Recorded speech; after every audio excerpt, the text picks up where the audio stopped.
Hi, my name is Yvonne Robinson. I am from Angleton, Texas. I have been a resident of Brazoria County for the past 58 years.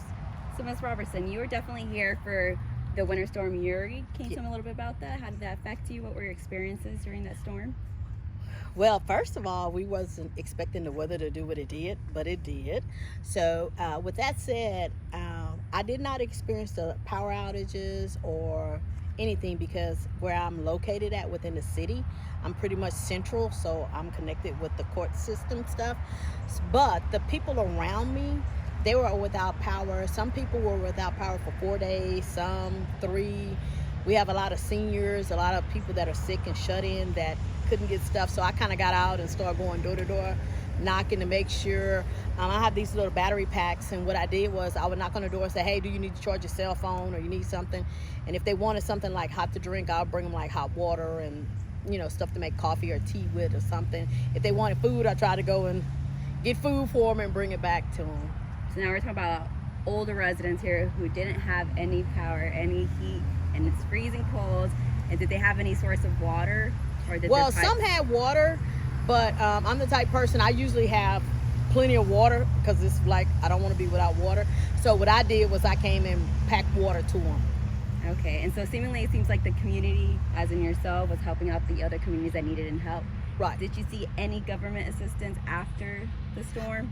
No, but I will inject at the time that Uri came through. I sat on the board of Galveston County Community Actions, and what we had did as a whole is to try to reach the seniors, and we tried to make reservations with some of the local hotels, but because of the demand and people coming, when we had blocked off so many rooms, those people, when they called us back and said, hey, we're ready to go into them, the hotel owners had already leased them out to other people. So those people didn't get a chance to do anything, so most of those people remained in their homes. But Galveston County Community Actions, we were there trying to support our community, and I was the point person for Brazoria County, so that I can kind of like talk to people and tell them this is where you need to go, this is who you need to talk to, in that capacity. All right, so you're fortunate enough to not experience the hardships of Uri, but unfortunately a lot of your community did around take me that did, back yes. in. So Ms. Robertson, can you please explain to us what we have here? What we have here is Angleton Independent School District bus barn. This is their bus facility. This property here used to be the only black school we had, and then once they integrated, they kind of stopped using it, and it sat for some years, and then Angleton Independent School District decided to bring all their buses here. So as you can see, we have plenty of diesel, and we're in a residential minority neighborhood. It's only Hispanics and blacks that live in the surrounding area here, and that's what we have. And we've been trying for years to figure out how to get someone that could actually come out and look into it and try to get them to move it. Since then, they have recently built a building over across town on the other side of town, so they're gonna eventually move it. But for all these years it's been here, and we've been smelling the fumes and everything else, and the buses come right through, and it's stuck at the light back there. So About how many years would you say that this was actually here? I know a good plus 10. More than a whole decade. And you said they line up and they block you in. Right. Where I live at over there, I face the light there.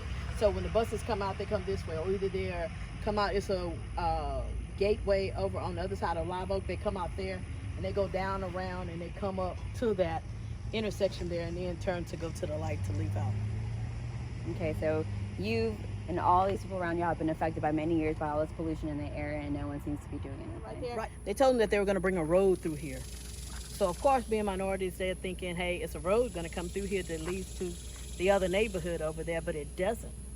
This is a Tesla battery plant here we have in our neighborhood, and this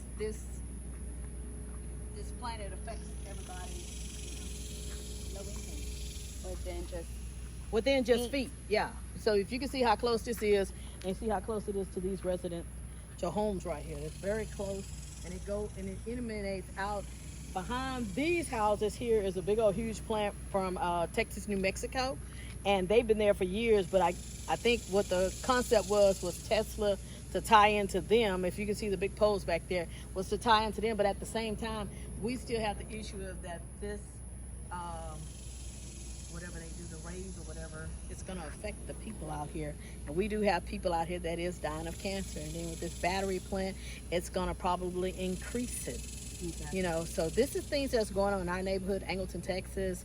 I don't remember talking to the neighbors here. I don't remember if anybody even got a notice to say this is what they were bringing and explained it to them so that they could understand what was coming. Or so approve of it. I only saw it No on the voice. news.